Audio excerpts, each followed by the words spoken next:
Welcome back. The New York Liberty hosting a special hair braiding workshop for young girls. The event comes one day before the anniversary of the Crown Act, which prohibits race-based hair discrimination in workplaces and schools. Fox Eye's Meredith Gorman has the story. National Crown Day is July 3rd. The day celebrates legislation that was passed to end discrimination based on hairstyle and texture.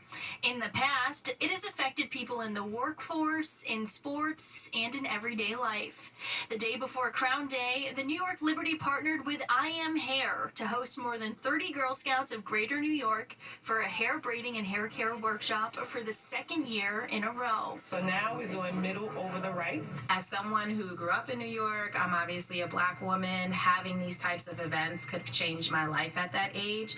It's really important for us to always empower the young girls in our community, whether that's through basketball or through, self-expression and confidence building events like this. Shayna Stevenson was a part of the panel discussing her personal hair journey and teaching them how to empower themselves and embrace their natural hair. Afterwards, the special group of girls were presented with mannequins, supplies, and hair products to learn different ways to style their hair. And one of the best parts, they can take all of the beauty supplies home with them after. The purpose of this event is to celebrate natural hair, to teach them how to do their natural hair, how to do natural styles. A lot of our youth, I realize that they don't know how to do their hair. That's what makes it complicated. A lot of times they depend on a lot of salons to do their hair. The salon is really expensive. The girls learned skills that Wilson is hopeful will be carried with them forever. I attempted to do my hair by myself, which I did this, and that really triggered my inspiration in doing hair and being more girly and more feminine within my hair and how I wear it, and not just natural, but more so taking the time to actually understand how to do my hair. Our goal is to just teach them everyday life skills so they can show up for school, so they can show up for work, so they can show up at their friend's party and feel confident. Meredith Gorman, Fox 5 News. I love that. And you can watch the New York Liberty take on the Los Angeles Sparks tomorrow night at 7 p.m. right here on Fox 5, or watch for free on the Fox Local app. The game will then be followed by an early edition of the 10 o'clock news. Well, the Knicks are coming off their most successful season in 25 years and looking for a new head coach. And they're reportedly closing in on Mike Brown. We're going to take a look at his history with the NBA. A new name takes center court in the conversations around who will become the next head coach for the Knicks. Fox Eye's Kendall Green has the details about the two-time NBA Coach of the Year rumored to be taking up the job. After a long month full of shuffling coaching candidates, it appears the New York Knicks have zeroed in on two-time NBA Coach of the Year Mike Brown to replace Tom Thibodeau, who was fired after falling 2 games short of the NBA Finals. They're going for that experience and leadership factor. With the Knicks having fallen just 2 games short of the NBA Finals, they need a coach that can come in here and take that team to the conference finals, but really be a championship team. Brown, as an assistant coach, has earned 3 NBA championships with the Golden State Warriors. He also won NBA Coach of the Year with the Cleveland Cavaliers in 2009. Coaching LeBron James early in his career. CP the franchise with Knicks Fan TV. The hope is that he can implement an offensive system that will emphasize ball movement, player movement, cutting, backdoor cuts, and utilizing Karl-Anthony Towns as a playmaker as well. And that could take some pressure off of Jalen Brunson. NBA reporter Christian Winfield with the New York Daily News. And it's not the big, bright name that maybe Knicks fans are looking for, but this is a quality, proven head coach that's proven everywhere he's been that he can win. And that's what you want in New York. You want winning, but you also want a coach that's going to take you to the next level. Fans expressing some confidence in what Brown can bring to New York. He plays the bench. No matter how good your stars are, they ain't got stamina. You can't put him in the whole game. He has a history of winning. He's been on championship teams as an assistant coach. He brought the Cavaliers to the finals, even though he didn't win. And he'll take over a Knicks team already loaded with talent and postseason experience. The question is, can he put a winning system together in year 1 to raise a trophy as expected?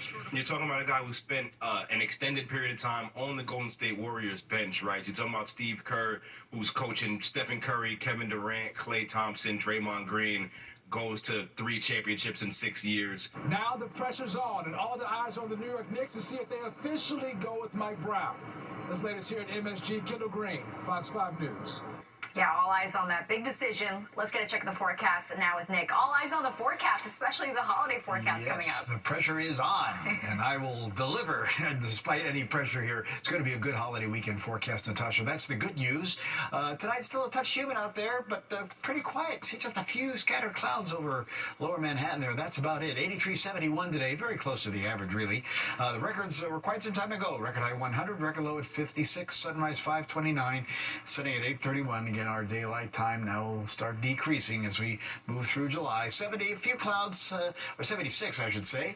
Wind has gone calm, or it's light out of the west-southwest. Humidity still pretty high, though. Pressure 2984, steady. And again, those dew point numbers upper 60s to about 70, so it's moderately humid at this point outside. Still currently 80 of Newark, though, but mid-70s as you go from the city to Bridgeport into Connecticut into the Hudson Valley. Only 68 in the Hamptons, though, and then back to 71 there in North Jersey. And like I said, those dew point numbers in the upper 60s to about 70. And when you hit that 70 threshold, it really starts to feel uncomfortable. So it'll still be a bit humid tomorrow, but then a nice treat. Humidity's going to drop in time for the July 4th Friday holiday. All right, wind is either calm or it's, again, mostly out of the west. Only about 5 miles an hour. It'll stay that way tonight. Newark was the outlier here at 91, but again, most everybody else, low to middle 80s. Hartford there, 86, 75 East Hampton, only 72 down at Belmar today. But it was pretty warm up through all the Northeast, as you'll see here. High 80s there, Providence to Concord, over to Albany.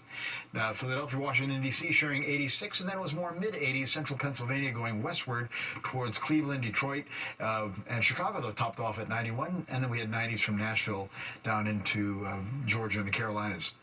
All right, there's satellite view, and again, we got two fronts out here. There's one front offshore. That's the one that came through yesterday with all that severe weather in the evening. That's now gone by, so just a few clouds now. But notice the thunder showers up there by Toronto and extending back westward towards Chicago. Well, that's the next cold front that's coming down.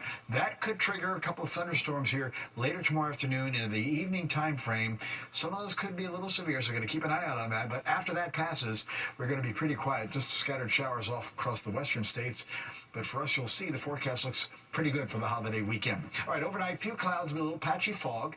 Low 70s out the door in the city. 60s to about 70 on the island to the shore. And some low 60s northwest, even Monticello there at 59. All right, tomorrow, sunshine gets going.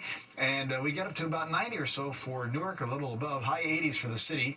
And mostly middle 80s to lower 80s. You get near the coast. There are those thunderstorms later on in the afternoon and evening. You can see them kind of rolling through pretty quickly. And then they're gone. And now you'll feel the humidity drop. Friday morning should be a treat. 60s, some 50s, well to the north and west, about 70 of those still in Newark. And then as we go through Friday, July 4th holiday, it's back to the low and middle 80s, but again with lower humidity. Now we're on that risk for severe weather as we head on into tomorrow, though, for most of the area. Boaters' winds will be northwest to southwest about 5 knots, 3-foot waves on the ocean, 1 or less on the sound. But once again, bathers, be careful. It's a high risk for rip currents, particularly the south-facing shorelines. UVI 9, that's pretty high. You'll burn pretty quickly. Be careful. 73 tonight in town. As we mentioned, some lower 60s north and west. Looks okay. Tomorrow again, 89. Some low 90s inland, upper 80s, or lower 80s at the coast. Those evening thunderstorms, that may be a little nasty.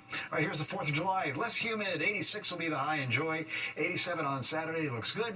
Now we'll start warming it up. By the time we get to the second part of the weekend, it's up to 90, and humid weather into Monday, over 90 as well. Then the showers and thunderstorms will start threatening Tuesday and Wednesday afternoon. Natasha? You totally delivered. That's a fabulous forecast. There you go. Who's your buddy?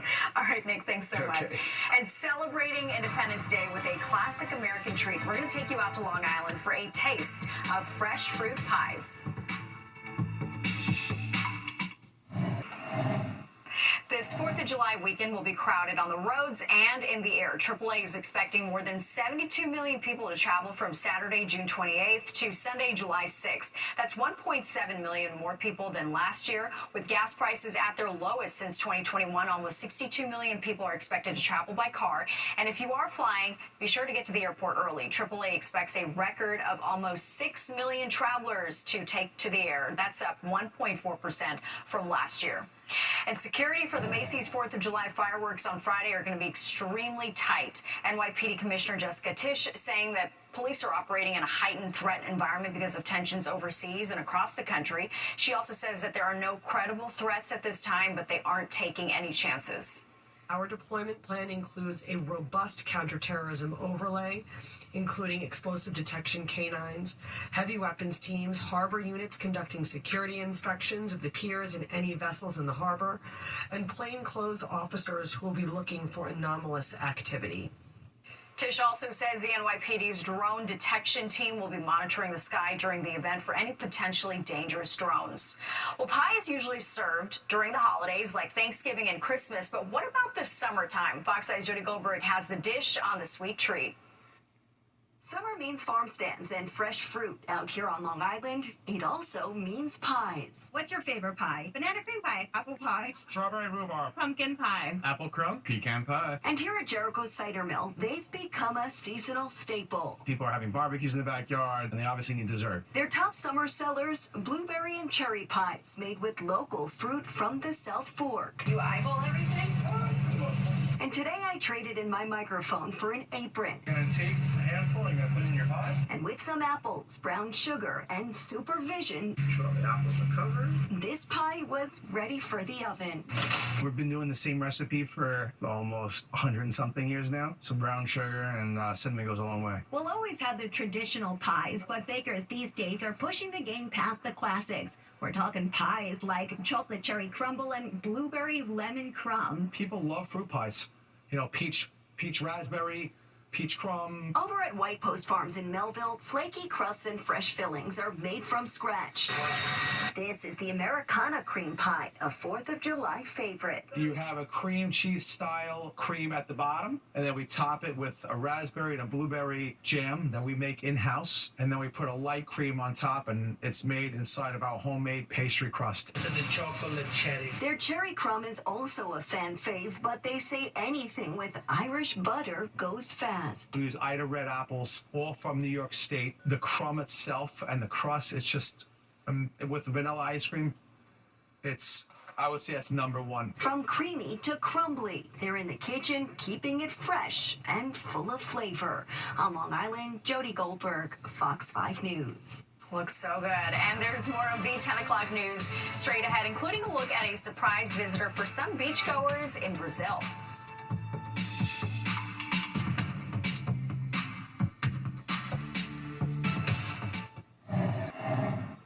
Take a look at this. In Brazil, a penguin was caught taking a break from the heat and swimming with beachgoers. The penguin was seen in the waters off Rio de Janeiro. The specific breed of penguins are native to Patagonia. They typically migrate during the winter to look for food. Experts think that the penguin likely went off course because of strong sea currents. Nick, I just think he wanted to see more of the world, explore. I would agree. Right? It's not a bad idea. Well, if you're sticking around town tonight and tomorrow, not big problems, except maybe tomorrow evening. Overnight, just a few clouds, a little patchy fog. Still a bit humid, too. About 73 in the city. Upper to lower 60s. You get some of the suburbs north and west and on Long Island as well. Tomorrow, again, up to near 90. Somebody will hit 90 for sure in some inland spots. Watch out for those late day, early evening thunderstorms. But then 4th of July looks good. Less humid, 86. Nice on Saturday. A little more humid and hotter Sunday and Monday. But still, again, the holiday weekend looks terrific. The thunderstorms will hold off again until early next week. All right, looks good, Nick. Thank you. And don't go anywhere. Good night, New York, with Crystal Young and Ryan Christopher is next at 11, and you do not want to miss it. That does it for us tonight. If you've missed any part of the 10 o'clock news, you can always catch an encore on our free streaming app, Fox Local, where you can stream our newscast anytime. Have a great night. I'll see you tomorrow.